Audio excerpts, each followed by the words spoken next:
Okay, all right. So, good afternoon, ladies and gentlemen. I'd like to welcome everybody joining us on today's webinar. The title is Optimizing Rice Production in Nigeria, a case study of paddy aggregation centers, and a presentation on the role and importance of aggregation centers in rice production. This is courtesy of the Nigeria Agribusiness Register. The register was set up as a public-private partnership initiative to facilitate investments into the agribusiness space in Nigeria. And this webinar series is part of our tools to disseminate information and capacity building to support the objectives of the register. So once again, welcome. I want to thank the team here at the register. I also want to thank the team at Roland Research, our partners for our webinar series. I want to thank specifically Mr. Nathaniel Odiba for the effort to put together this information. I also want to thank Mr. Fisayo Adesida, the business manager of the Nigeria Agribusiness Register, and also thanks to our IT expert, Mr. Joshua Ugushi. So without much ado, we'll move straight into the presentation. So this is the table of content. We're looking at a couple of issues. We'll start with the context and rationale for the study and presentation. And then we'll look at our methodology. How did we, what method did we use to put together the study? And then we'll look at the background of the study, and we'll move on to defining what a paddy aggregation center is. And thereafter, we'll move on to the functions of aggregation of a paddy aggregation center, as well as we'll look at the importance of the paddy aggregation center. What are the challenges encountered by PAC operators? That's next, and that will be followed by looking at alternative funding opportunities for PAC operators. And we'll move on to how to keep an aggregation center viable and functional. And then we'll take a quick look at the price trend analysis at some of the aggregation centers, particularly the one in Niger State. And then we'll conclude this presentation with a set of recommendations and next steps. All right, so the context and rationale for this presentation is born out of the fact that the Nigerian rice sector is a very important sector in the Nigerian agricultural space. As many of you know, Nigeria currently, the rice market in Nigeria is currently a $6 billion market. It's quite huge, and it offers a lot of opportunities for job creation and poverty reduction and wealth creation. So it's important that we look at the sector and look at how to optimize the sector. Also, one of the other rationale for this study is that we want to make a case for a re-emphasis on aggregation centers, because we've seen that it's a critical segment of the rice value chain. Contrary in the past, a lot of donor projects have heard the opinion or heard the views that the optimal entry point for value chain, for rice value chain development is the processing segment. But we've seen now that with most of the mills in Nigeria, operating at less than 40 to 50% capacity utilization, there's need to rethink this earlier strategy. And we're beginning to gather evidence to suggest that the aggregation center, the aggregation space, the bulking and storage aspect of the value chain is a very critical or a viable entry point to support development of the Nigerian rice value chain. And then also, one of the other rationale is that we want to constantly provide information to potential investors to enhance business decisions, which aligns with the whole objective of the register. And they were hoping to make some sort of recommendations, which we expect that stakeholders will support the implementation of some of those recommendations, to the end that we'll see an improvement in the self-sufficiency goal of the government, and we'll see that a lot of the indigenous rice brands increase in their in operations compared to imported rice. All right. So we move on to the next slide. So the research methodology, basically we used a qualitative approach through key informal interviews. So we identified operators of aggregation centers across several locations in the country, but especially in Niger State and Jigawa State. And we had in-depth interviews with these actors. And of course, we also used secondary data, the secondary report. There was a report conducted by the USAID Markets Project for the federal government in 2014. We obtained some information from that secondary report.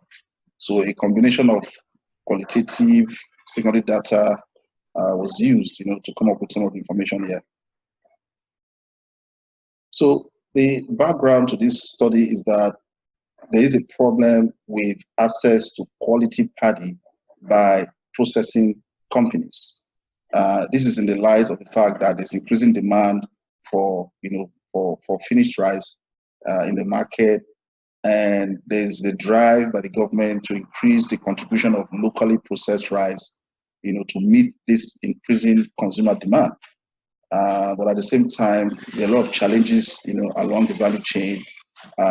One of them being that processors are not able to cost effectively aggregate high quality paddy that they need, for processing. And we see that, and aside from that, there are other challenges.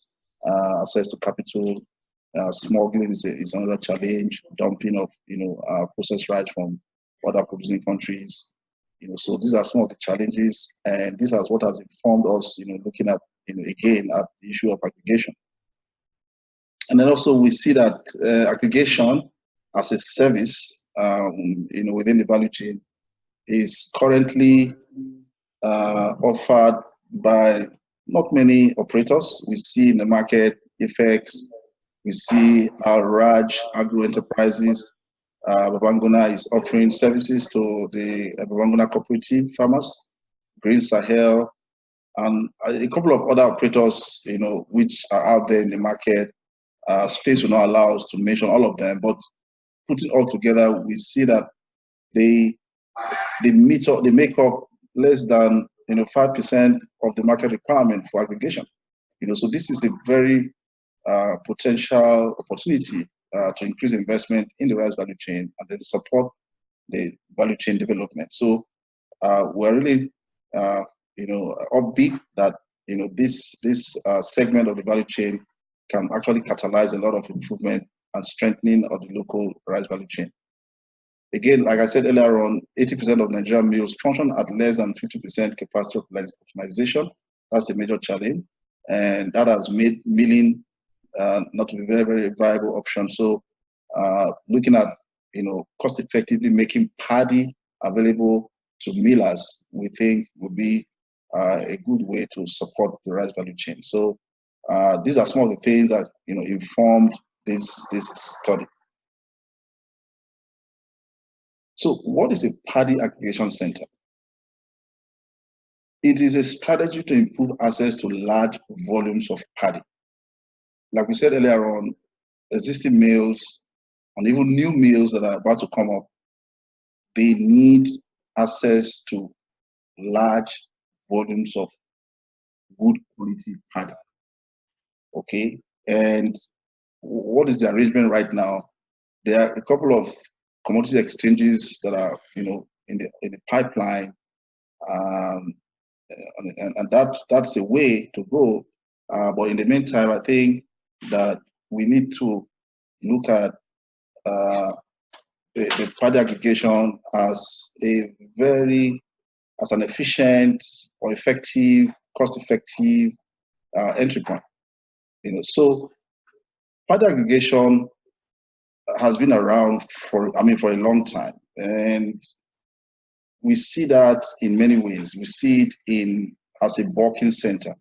A bulking center provides the same function as a paddy aggregation center, but in a smaller capacity. So you see in some production clusters, you see traders, agents, they bulk, produce the bulk paddy, and they transport it from that location to the miller or to a larger storage facility. And they're all around. But a paddy aggregation center is more organized. It has more facilities. It has structure. There's security. There are facilities for receiving produce.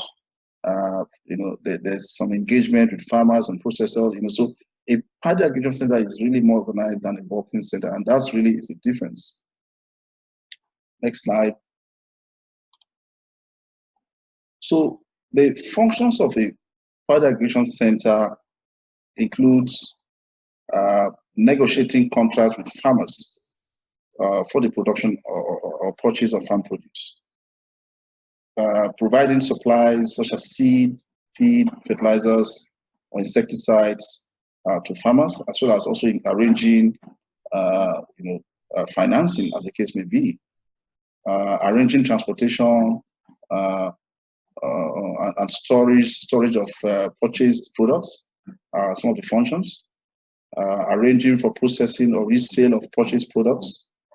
We've seen that some of the aggregation centers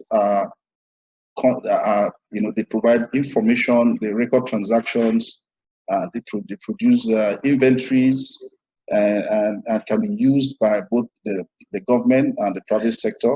So by and large, the paddy aggregation center, it has multiple functions, and the whole essence is to aggregate and provide large volumes of paddy to processors. One other very important function of the PAC is that they engage with farmers at different levels. They provide extension services to farmers and help to communicate best practices in production. We'll move on to the next slide, which looks at the importance of a paddy aggregation center.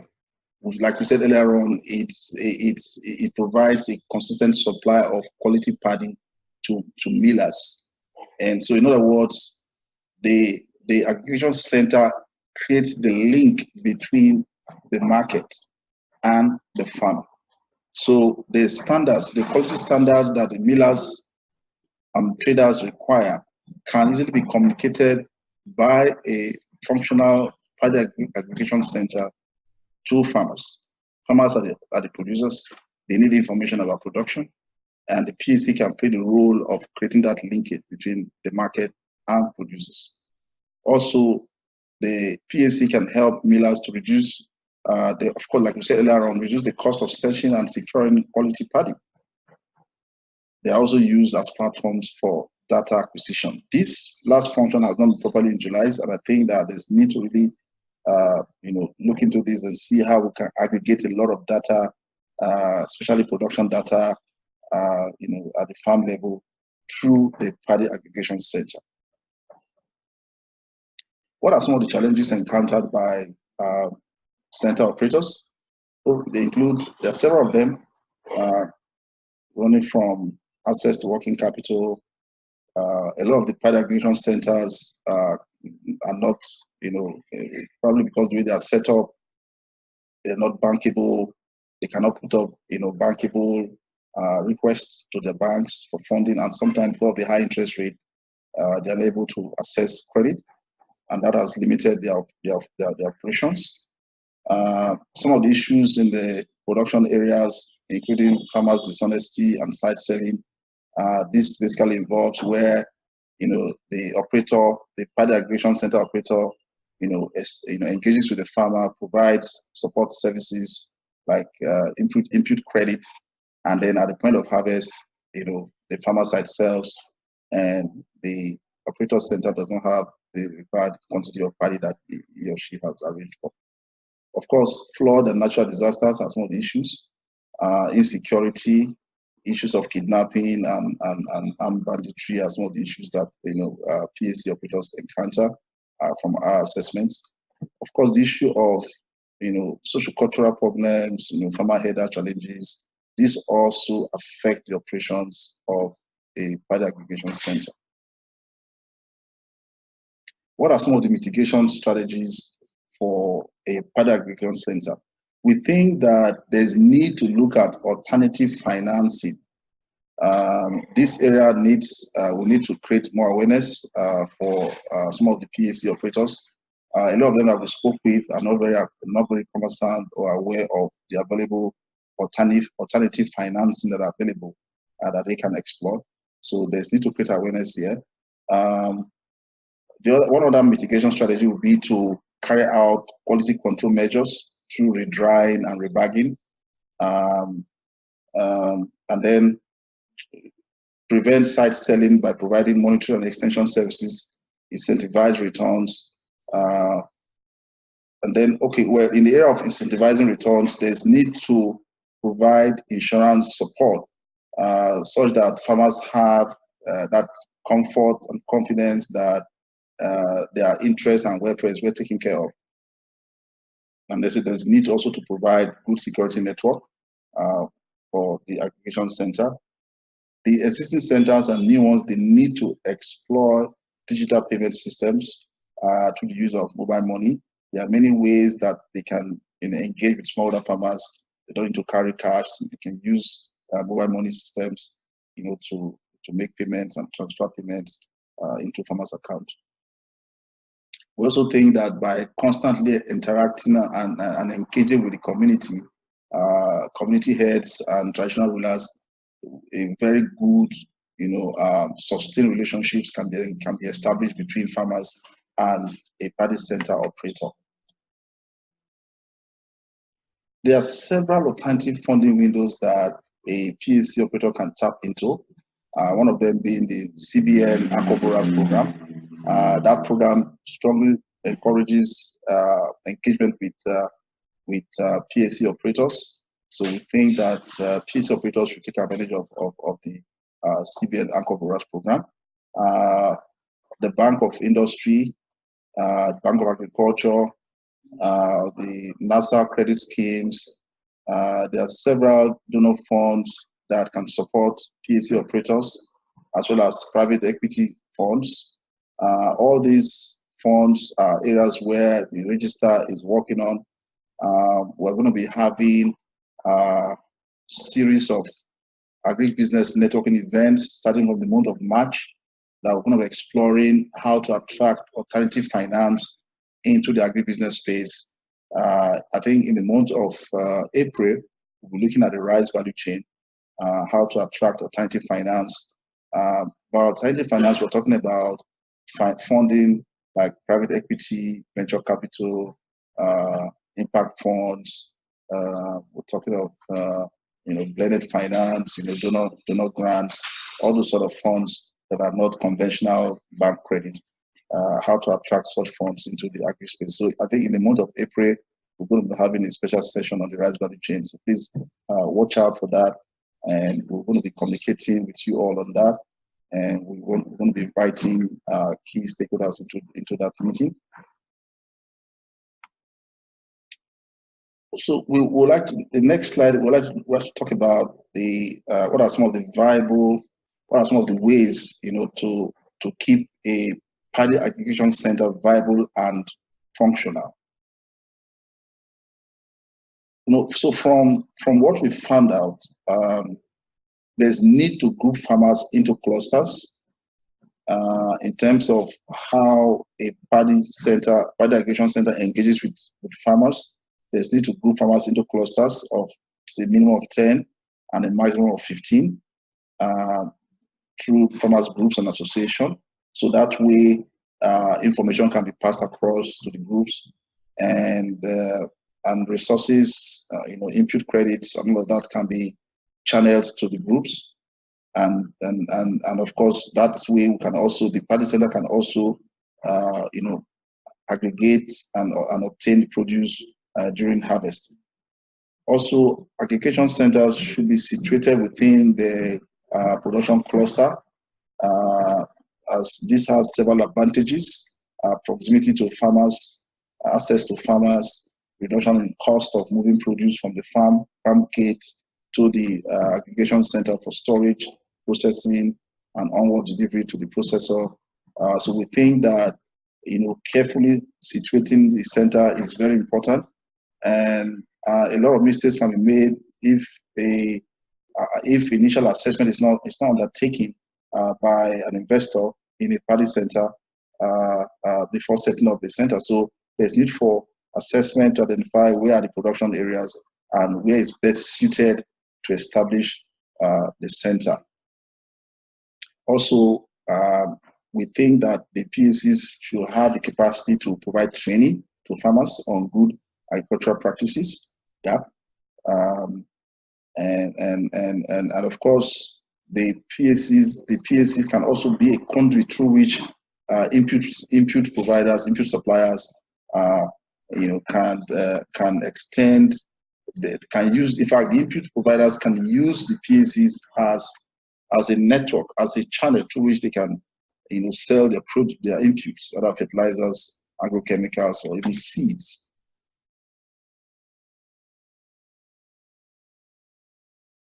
All right. So, and then we also think that the paddy aggregation center should have the capacity to conduct scheduled monitoring and evaluation visits and to check how effective their trainings are to the farmers. This is very important.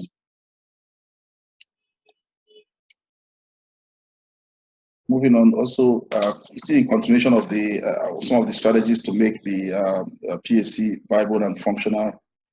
There's need to situate the centers properly, have secure warehouses manned by security personnel, have experienced or well-trained warehouse managers with collateral experience. There are several organizations out there that are very efficient in or knowledgeable in providing warehouse management trainings. We think that investors in this area should be able to take advantage of some of this training that are available to have the right staffing. They should have the right staff that will keep proper record. Record keeping is very important in keeping a paddy aggregation center viable and functional. Without records, money will be lost, and interventions will not be undertaken when it is necessary, when it's needed. So we think that record keeping is very important, and existing centers should have the capability to constantly keep records of the operations and activities. Also, the paddy aggregation center should sign MOUs with farmers and off-takers, so they should have the ability to engage with, on one side with farmers and on the other side with processors, because like we said earlier on, they are a linkage between the market and production. So they should have the capability to negotiate and engage with both parties. And then, as said earlier on, that engagement with traditional rulers, religious leaders at the community level is very important for good community relationships for the operations. So I want to say that as we're going on, please, if there are questions, if people have questions, please take note of the questions, and feel free to, you can send us the questions. There's, I think you can actually type in your questions. You can type in your questions and forward it to us, and then we'll try to respond to your questions. If you need clarity in some areas, please let us know. Yeah. So to be viable, the center should be able to provide farmers with improved seeds. This is very important. Farmers need access to improved seeds, improved fertilizer, herbicides, and mechanization support. So the aggregation center should have a network of providers, that they can engage with, so that if they become a channel through which farmers can have access to quality seeds, fertilizers, herbicides, and services, mechanization, harvesting services, all those kind of mechanization services that are needed, to improve productivity. One other thing that we found is that if a paddy aggregation center can provide health insurance, can be a conduit through which the government health insurance schemes can extend to farmers, that would be a very strong strategy to really create loyalty and affinity between the farmers and that paddy aggregation center. So we want to encourage center operators to consider the idea of, having, health insurance schemes that they can administer to their farmers. Also, they can tap into development funds to fund aggregation centers. There are several development partners, USAID, DFID, EU, that are that are working in the value chain, in the rice value chain, that maybe amenable to supporting paddy aggregation centers through grant funding and other technical assistance resources that are out there. So we encourage paddy aggregation centers to have the capacity and capability to look outside their community, look outside the region, to find resources that will be useful to support their operations. All right. So once again, please, if you have questions, please feel free to share with us through the chat function on your screen. The chat function is there. Please share with us your questions or comments. If you have comments, if you have additional comments, or if you have additional thoughts or additional information to support what we are presenting today, let me say here that we are not authority. We're not claiming to be the authority in aggregation centers. We have come in to do a quick assessment, and we're providing information that will help operators and new operators. And we think that there's need for consistency of information in the formation and management of paddy aggregation centers, because it is germane to actualizing the self-sufficiency goal of the government, as well as a good entry point to support farmers' productivity improvement, and then making large quantities of paddy available to processors. All right, we're moving gradually towards the end of the presentation. We're going to look at this price trend analysis for Niger State, a historical perspective from 2015 to 2019. 2019 is an estimation of price of the price of a ton of paddy in a few aggregation centers in Niger State. By the way, Niger State, even though it's one of the leading rice producing states in the country, they are not much. We didn't find much aggregation centers or organized bulking centers. We found small bulking places. So there's need for aggregation centers in a place like Niger State, where a lot of paddy is produced annually, to take advantage of the production capabilities. So this is a quick snapshot of the historical price trend of a ton of paddy through one of the few aggregation centers. In 2015, the range was between 88,000 to 90,000 tons for a 100 kg bag. In 2016, the price went up a little bit, marginally, and then in 2017, the price actually came down. 18, it went up, and we're estimating 2019. We'll continue to keep track of these prices. In a few weeks' time, we'll have a picture of price, the main producing states, not just Niger State, but other states in the northwest and north country. Okay, so I think someone just posed a question right now. Let's see. Yeah, someone says, and I don't own or run a farm. Yeah, okay. It says, how can I commit my funds and get returns and consistent and viable? Okay, so yeah, so how can you invest funds? So if I can how do you invest funds in aggregation, and then to generate consistent and viable and a good return? But the question. So I think my answer to that quickly, there are different categories of centers. There are bulking centers. Bulking centers are not capital intensive.